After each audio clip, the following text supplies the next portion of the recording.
আজকে টিকটকের কথা যদি আমি বলি, অনেকে বলে টিকটক ভালো এবং খারাপ দুটোই আছে।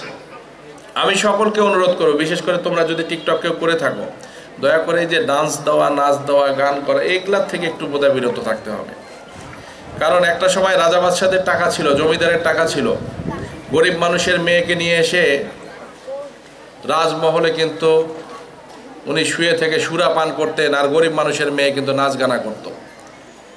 প্রত্যেকটা জিনিসের অপোজিট রিয়াকশান আছে। আমার কাছে কেন জানি মনে হয় যে টিকটকের মাধ্যম আল্লাহ এই কারণে মানুষের মাথায় দিয়েছে যে বড় লোকের এখন সন্তানেরা, সুন্দর সুন্দর মেয়েরা নাচ গান করবে, গরিব ধনী সবাই দেখতেছে এখন।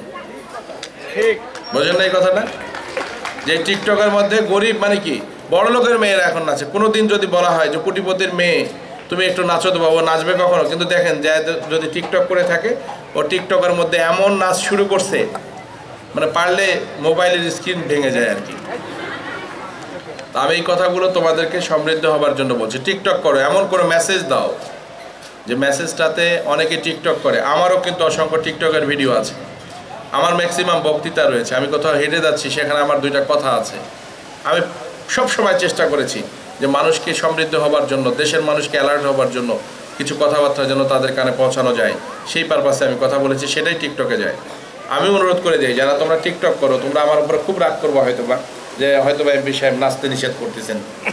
এমন কিছু করো যেটাতে মানুষ যেন বলে যে না, সত্যিকার অর্থে আমার মেয়ে, আমার ভগ্নী, আমার বোন, আমার পরমাত্মীয় এমন কিছু করছে যেটা আমরা সমাজে অন্ততপক্ষে মুখ দেখাতে পারছি, ভালো কিছু করছে, সুনাম বয়ে নিয়ে আসছে।